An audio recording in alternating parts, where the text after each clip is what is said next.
Welcome back to Darkest Dungeon, ladies and gentlemen. It is time. I am either going to attack the Hag or the Necromancer Apprentice.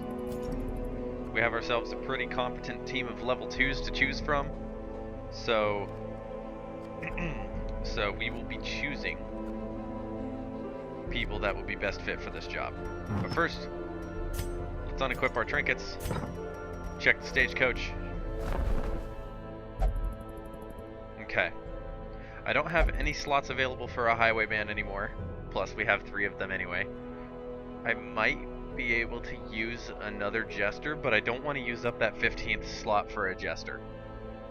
I honestly would rather wait till I get an abomination or a grave robber at this point to fill up that 15th slot.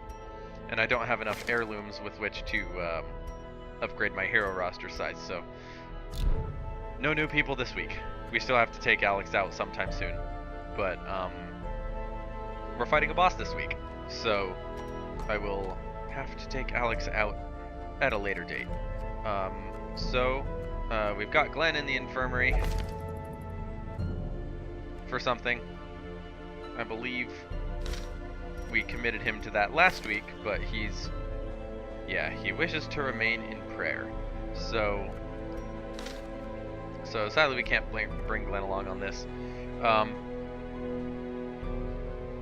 But that's okay. We do have a couple people that we should commit to disease removal.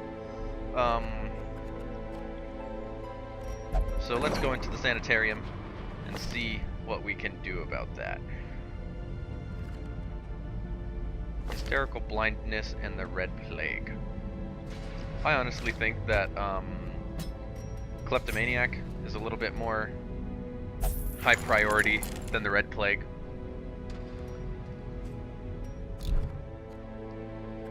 So we'll get rid of Ian's kleptomania real quick. Okay, let's see who we should decide to go after.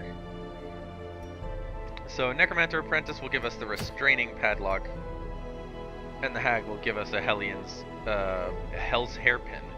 So I think I'm gonna go after this because the restraining lock is actually really good, and I can always do more in the ruins.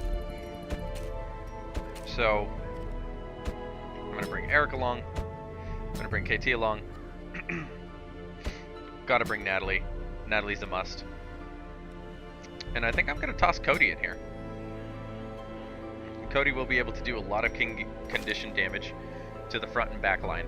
So I think he'll actually be a pretty good bet for this. So now that I got my lineup, I'm gonna go back to the guild and the blacksmith, make sure everybody's got their ish sorted out to the best that I can get it. Skill upgrades and reduces skill training. I'm gonna get more skill upgrades so I can spend some money. Okay, so I need that. KT, let's buff your healing stats. Nataly, you're not really going to be bleeding many things. I need Iron Swan, definitely.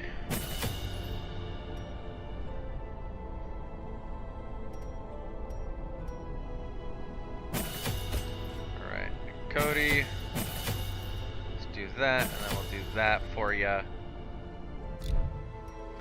See what we can do for people in the blacksmith.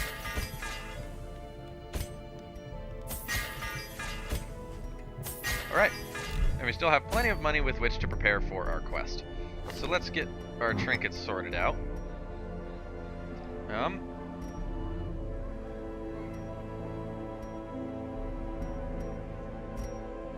Bonuses to ranged attacks is always good.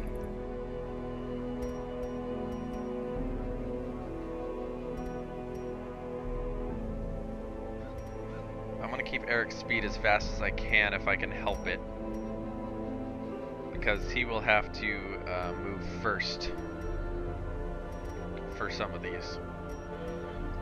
But it seems like every trinket that he has is at the sacrifice of 1 speed. So I already got some accuracy on range skills, so I'm going to give him some scouting chance and trap disarm. Give KT some healing and some disease resist. Let's see. Nataly. Let's give you stress, damage resist, and some bonus HP.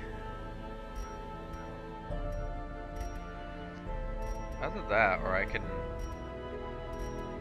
give you a lot of dodge. I'm gonna give you a lot of dodge, I think. That sounds like a pretty good build, because dodge is OP. It honestly really is. And I'll give Cody that, and some blight skill bonus. Yeah, that seems pretty solid to me. So, let's go fight the Necromancer Apprentice. So this is a one-night camp, and as such, I'll be bringing probably, yeah, I should probably bring about this much food. 2 shovels just in case, bring a key just in case, and 10 torches. That ought to do me. Alright, let's hit it. Mastery over life and death was chief among my early pursuits. I began in humility, but my ambition was limitless. Who could have divined the prophetic import of something as unremarkable as a twitch in the leg of a dead rat? I really love these little tidbits of story that happen when you go to fight a boss. A devil walks these halls. Only the mad or the desperate go in search of him. Okay, so on boss levels, the boss always occurs in the room furthest from mission start. So we need to count out our rooms here. 1, 2, 3, 4, 5, then 6 or 6. 1, 2, 3, 4, 5, 6, 7. So he's definitely gonna be up there.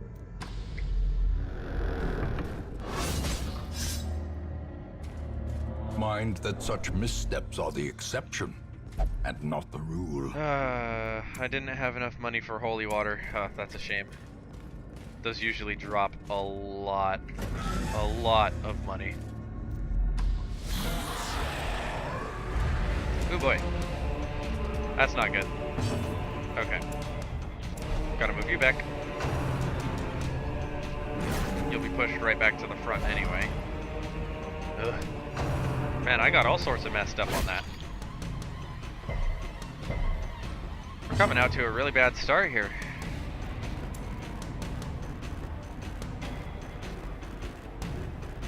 Yeah, I gotta move KT back.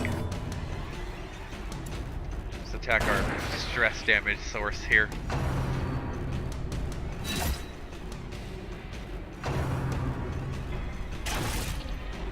Okay, so far not too bad. I really like the breakthrough has a forward 1 now, so I can get Nataly back up through the ranks and also deal massive AoE damage. Hopefully this doesn't go through. Thank you. Okay, so we're getting back to a semblance of normalcy here. We can do a party heal. That's a pretty sound choice right now. And then I think with my Plague Doctor I can just Plague Grenade them to death. So yeah, I think I'm gonna put a shot on the Arbalist, maybe soften him up a little bit for our Plague Grenade. Oh shit, I totally forgot. Okay, well, our party has just gotten unfucked. This is good. Now, Reeling. not that bad though. I've actually got a really tanky Plague Doctor. I've never really had that before. Give them no quarter. Alright, so now we got a point blank shot from Erik. Continue Fuck you. the onslaught. Destroy them all. And we'll just do one of these, get rid of the bleed. And now Nataly can use Iron Swan. Oh wait, I don't have that selected. I'll have to remember to reselect that. So, I guess Nataly is just gonna do some corpse clearing.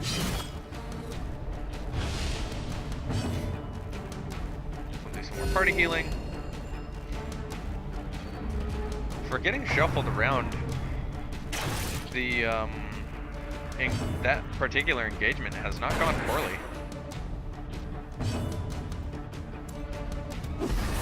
then this will be death as soon as they get another turn.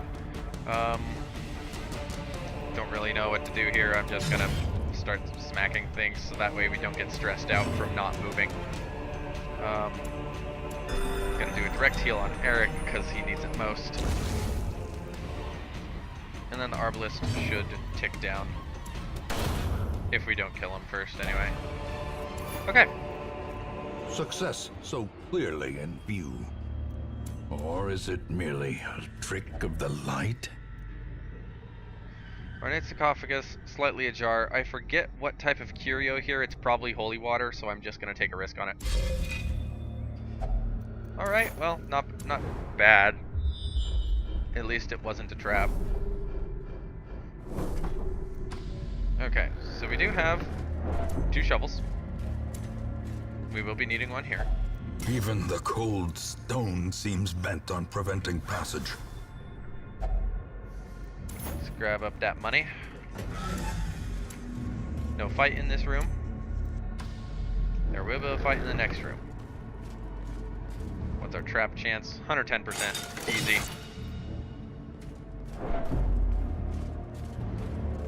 Not gonna go after those book torches or those bookshelves because those have a chance of inducing a negative quirk to us, and we don't want that. All right, fighting stress damage. All right, potential to kill if it crits. Nah, but max damage, that's still really good. All right, let's do a heal on Cody. Oh boy, we are definitely fighting the stress damage here. So I'm gonna drop a plague grenade in the back. Start getting their damage ticking down as fast as I can.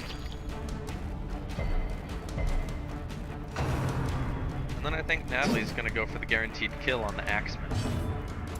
Just gonna axe him a question. Confidence surges as the enemy crumbles. There we go. Some good blight damage. Good dodge. Tempting Goblet isn't a very easily dodged ability, and neither is Stressful Incantation. So, all in all, this group is doing pretty well. We've got 2 stacks of blight on them, so each of them is going to be dead in the next turn, so I only really need to focus on killing the cultist brawler. Try and do a bleed damage to him. Now, one can hope. Let's try a bleed out. Let's see how much a bleed out does. As oh wow. The fiend falls, a faint hope blossoms. Party heal seems like a more sound choice here. 4 across the board. Very nice.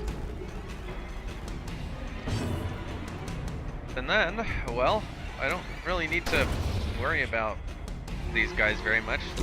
Great The blight is going to take them each down. On its own. So, but hey, we get an extra heal out of the deal. So, more power to us. Yeah, may as well. Their formation is broken. Maintain the offensive. All right. We're getting them heirlooms. Heirlooms are rather important on this. Let's try it again.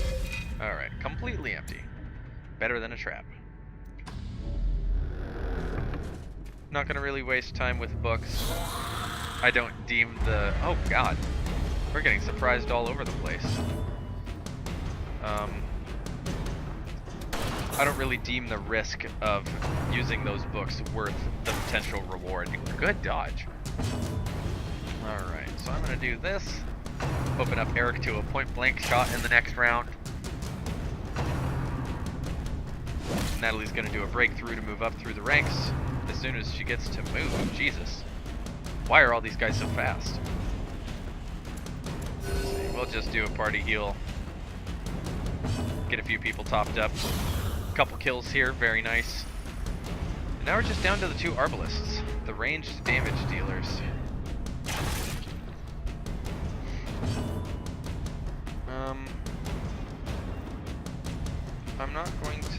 I'm not gonna push Cody into the front line again. I'm just gonna go for the corpse clear. So that way he can deal this Slowly, for a kill. Gently. This is how a life is taken.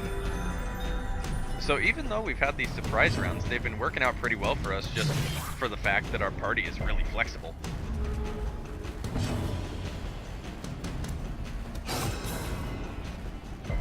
We're not going to get any bleed on these guys just because their bleed resist is through the roof. A death by inches. Oh wow, that's a lot of money. We're stacking up those heirlooms too. I like it.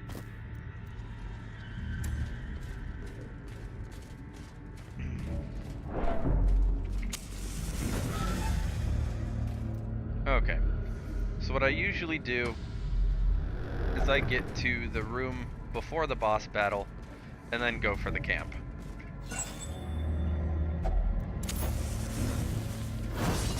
Ooh, nice dodge. Let's see, before I forget, let's move Cody back there. One more torch. Let's see what happens here. Ooh, a treasure room. Very nice. Not very nice. Why are we getting surprised so often right now? Jesus. Good dodge. We don't want Cody getting afflicted on this battle if we can help it. Kill potential here as long as it hits. There we go. We're fighting that stress damage because we don't have a way to recoup it very easily, if any way at all. Such Ow. a terrible assault cannot be left unanswered. Okay, so we're gonna play grenade the courtier back there. That seems like the best option. It won't do very much for me right now, but hopefully we get to go here. Potential kill. Very nice. And power. Just gonna do a party heal here. Need to keep these heals up. Get some blight damage on the axe blade here. That's this is always the one part about not having jesters that I don't particularly care for. Is it's so easy to accumulate stress damage and then there's no way to come back from it. Slow death. Unforeseen. Unforgiving. But thankfully, we've been able to dispatch most enemies rather quickly.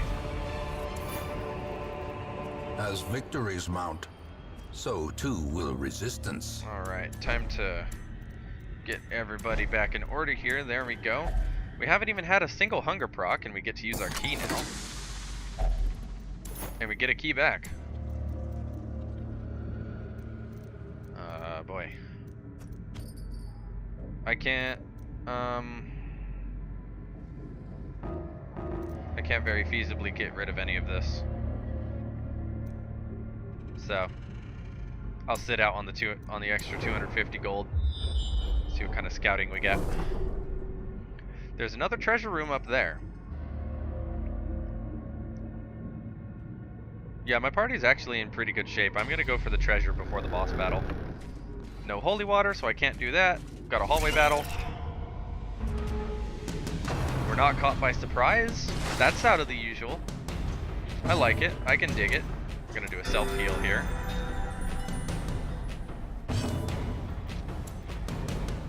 I don't want to sacrifice the damage against the... Ow. Don't want to sacrifice the point-blank shot damage. The point-blank shot damage is just so valuable.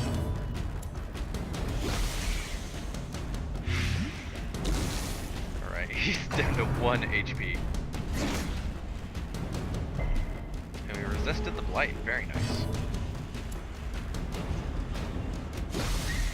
I may as well get a blight stack on both of them.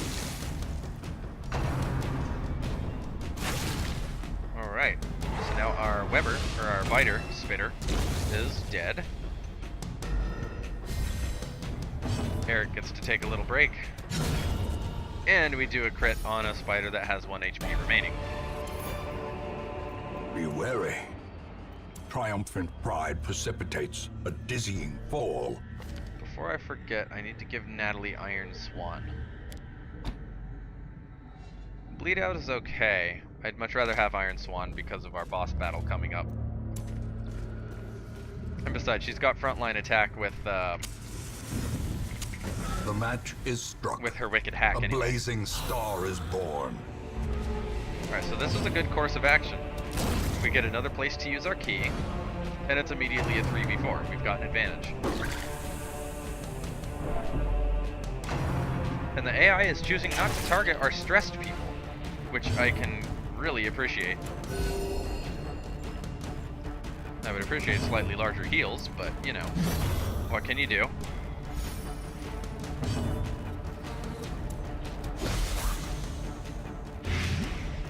This condition damage is really valuable. A lot of people don't use Plague Doctors, but a lot of people also need to understand that quickly the tide turns. Plague Doctors don't do burst damage, they do damage over time. So what I'm going to do here is I'm going to put another Blight stack on. And this guy's going to die before he even gets a chance to move. And then our combat is over almost immediately. Except for the Arbalist with frickin' 1 HP remaining.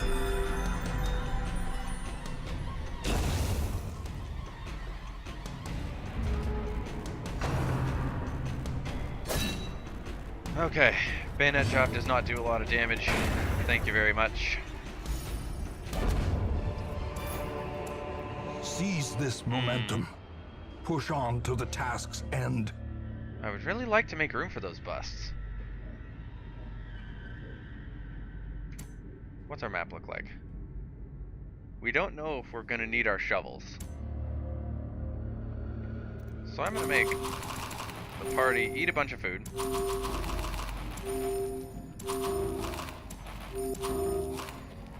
I will discard this, take those.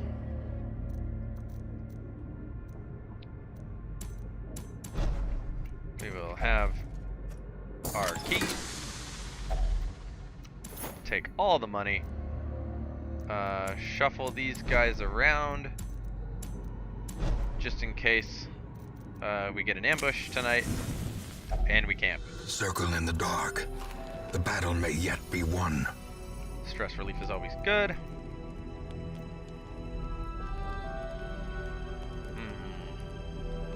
I like the crit chance.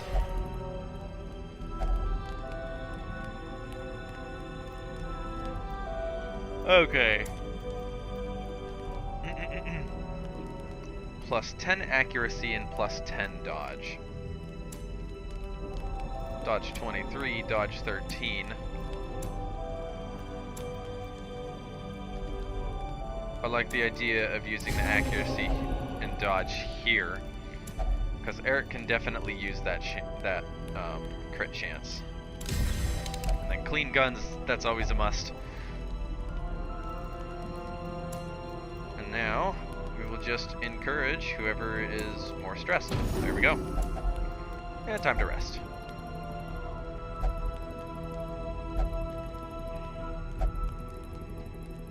Fingers crossed, no ambush. Thank you very much. Alright, so let's move you right there and move you right there.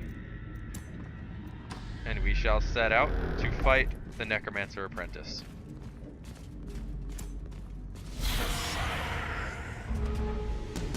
No surprise round, that's okay. We'll get the blight damage going immediately. And we'll get some bleed damage on her too. Why the hell not? She'll die right this turn. And we'll hope to get another kill here. Very nice. So this combat is basically over. Let's go for a stun. Let's see if we can have a no damage fight here.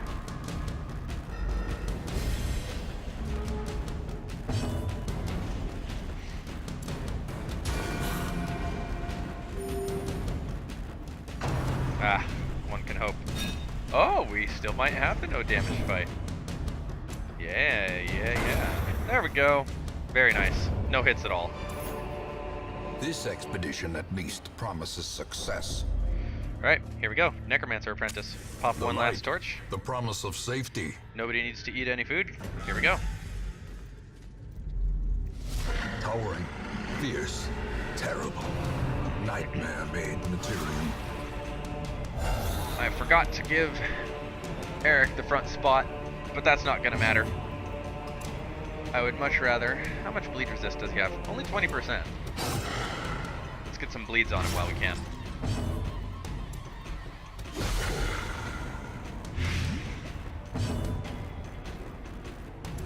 Maybe a stun.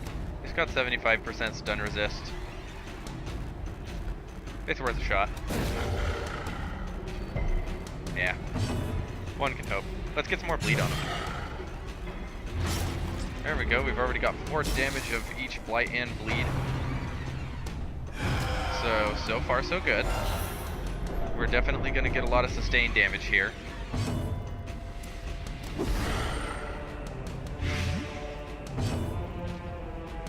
I don't think I'm going to waste much time attacking the skeletons. Just because we have so much backline attack, it's not even funny.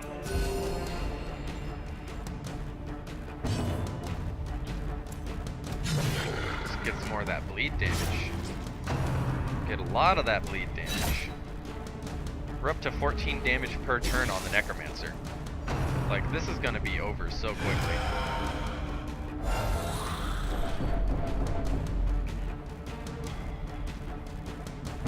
No, Erik, you're gonna be fine.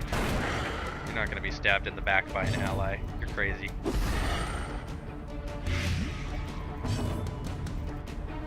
And just like that, we basically have the Necromancer Apprentice complete. I get to do an Iron Swan here. This could very potentially get him within kill range. I don't think it did it. Nope, it didn't quite do it.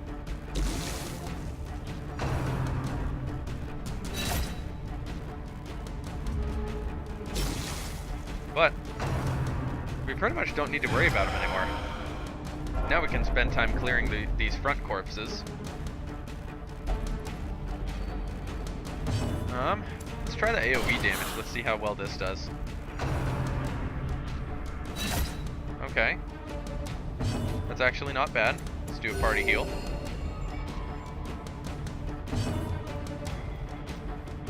Let's do a breakthrough here. We've got... all of them are a potential kill. Alright, got one of them. And then the other's within kill range of the blight. So, all we need to do is do this. And then our lovely skeletons and Necromancer will die this turn. Will these walking bones finally fail? Awesome, awesome. Alright. Got some pretty good trinkets there. I'm gonna drop the shovels and just beat the food. There we go. And I don't really have much inventory space to carry much else, so I'm just gonna go back to the hamlet.